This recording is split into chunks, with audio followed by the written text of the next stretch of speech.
আসাম কংগ্রেসের সিনিয়র নেতা ভূপেন বরার ইস্তফা ঘিরে রাজ্যে তোলপাড়। এআইসিসি গ্রহণ করল না ভূপেন বরার ইস্তফা পত্র।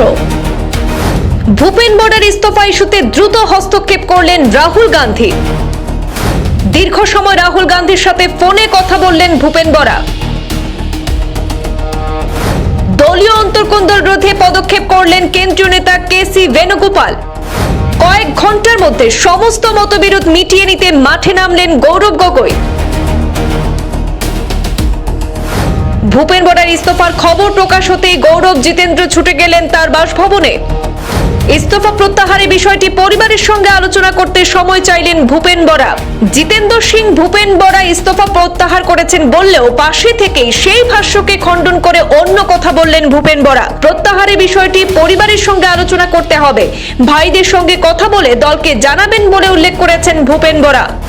আগামীকাল চূড়ান্ত সিদ্ধান্ত জানাবেন প্রাক্তন রাজ্য কংগ্রেসের সভাপতি ভূপেন বরা।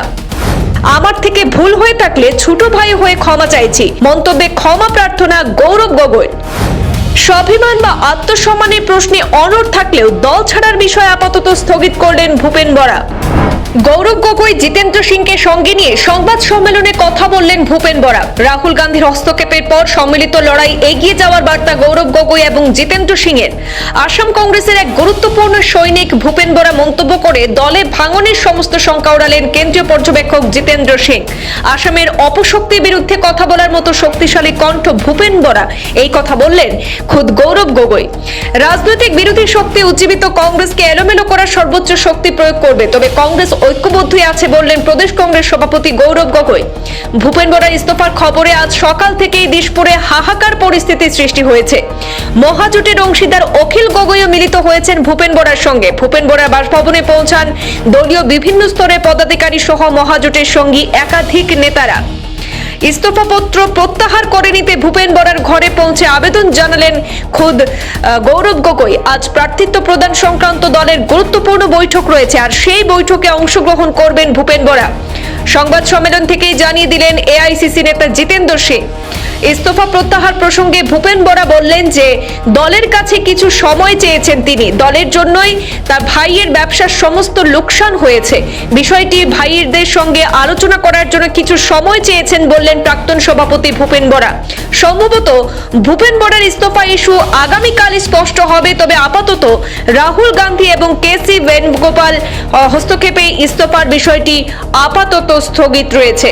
এদিকে দেখা গেছে ভূপেন বরা বাসভবনের সংবাদ মাধ্যমের সামনে জিতেন্দ্র সিং ইস্তফা প্রত্যাহার করে নিয়েছেন উল্লেখ করলেও এরপরেই কিন্তু ভূপেন বরা জিতেন্দ্র সিং এর ভাষ্যকে নস্যাৎ করে জানিয়ে দিয়েছেন যে ইস্তফা প্রত্যাহার করেননি। প্রত্যাহারের বিষয়টি পরিবারের সঙ্গে তিনি আলোচনা করে রাতে কিংবা আগামীকাল সকালে দলকে জানাবেন ভূপেন বরা।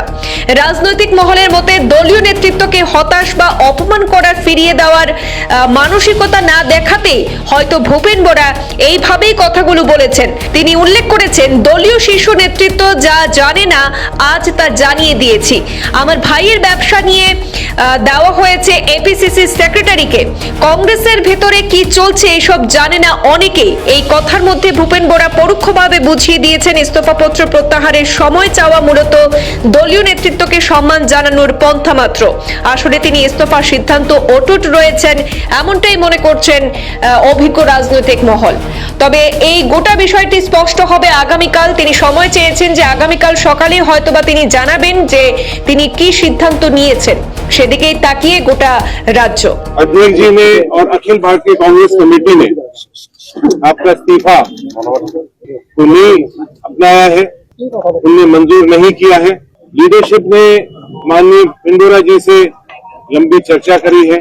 माननीय राहुल गांधी जी से अभी 15 मिनट आपकी बात हुई है, और हम सब कांग्रेस परिवार के लोग, जिसमें हमारे प्रदेश अध्यक्ष गौरव गगৈ जी हैं, हमारे सीएलपी लीडर विपिन जी सैकिया साहब हैं, हमारे बहुत ही वरिष्ठ सांसद प्रद्युत बोरदोलोई जी हैं, विपुन बोरा जी हैं, और भी हमारे सभी नेतागण ने बैठकर, और ये अखिल भारतीय कांग्रेस कमेटी के सेक्रेटरी मनोज चौहान साहब भी हैं, हम सबों ने बैठकर हमारी परिवार की बात करी।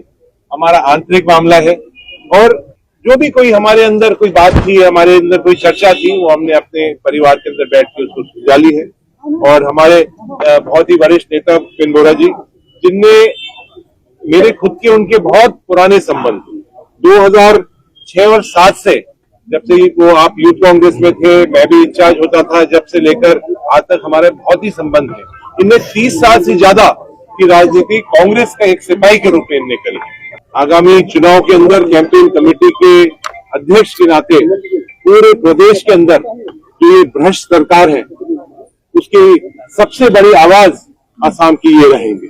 मैं बहुत बहुत धन्यवाद देता हूँ पिंडोरा जी को कि उन्होंने अपना रेजिग्नेशन, उन्होंने अपना कागज दिया था उसको वापस ले लिया। मैं कांग्रेस दলত যোগদান কৰিছিলো আৰু যোগদানৰ পৰা এতিয়া 32 বছৰ হ'ল অসমৰ ৰাইজে দেখি আছে দলটোৰ কাৰণে কি কৰিছো।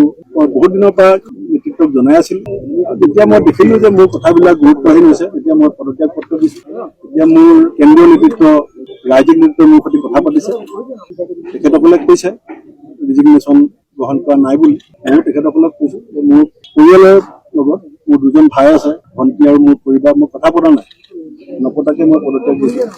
আৰু মই আকৌ ৰাতি বা কাইলৈ ৰাতিপুৱা মই তেখেতক লগ ধৰিম বুলি কৈছো। আৰু তেখেতসকল অকল মোৰ দলীয় সতীৰ্থই নহয়, সুদূৰদাৰ কথাই কওক, ৰিপুণদাৰ কথাই কওক, গৌৰৱ গগৈ, দেৱব্ৰত শইকীয়া, জিতেন্দ্ৰ সিংজী মোৰ লগত 2007 চনৰ পৰা ব্যক্তিগত সম্বন্ধ।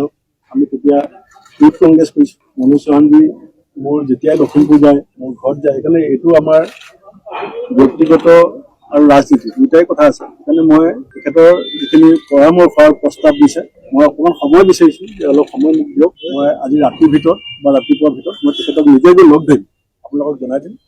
আৰু মই নিশ্চয় আৰু মোৰ ভাই দুটাকো লৈ যাম, কাৰণ কেলৈ মোৰ পাৰিবাৰিকভাৱেও যথেষ্ট যন্ত্ৰণা হৈছে।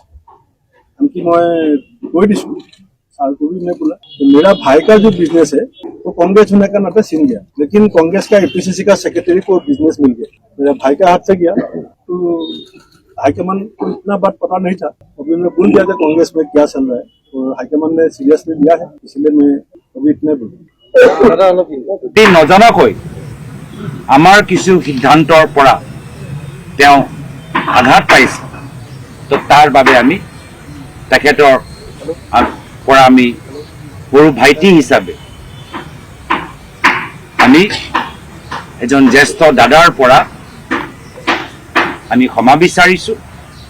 আৰু আমাৰ সকলৰ বাবে এয়া হ'ল এটা জটিল পৰিস্থিতি। আমিও শিকি আছোঁ, ষ্টেপ বাই ষ্টেপ, খোজ বাই খোজ আমি এটা এটা খোজ লৈ আহিছোঁ। আৰু ক'ৰবাত নজনাকৈ যদি ক'ৰবাত আমাৰ ফলৰ পৰা তেখেতক আঘাত ক'ৰবাত দিয়া গৈছে বা তেওঁ ভাবিছে বা পাইছে, তো তাৰ বাবে আমি ক্ষমা বিচাৰি পৰৱৰ্তী দিনত যে আমি কেনেদৰে আমি মিলিজুলি তেখেতৰ যে ৰাজনৈতিক দৃষ্টি তাৰ পৰা মাত্ৰ কংগ্ৰেছ দল নহয়, বিভিন্ন বিৰোধী দলবোৰ উপকৃত হয়, সবল হয়, শক্তিশালী হয়, তাৰ পৰা আমাৰ কামনা। আমি ভাল পালোঁ যে जितेंद्र सिंह जी ने विशेष रूप से आज भूपेंद्र बोरा जी के साथ बातचीत की।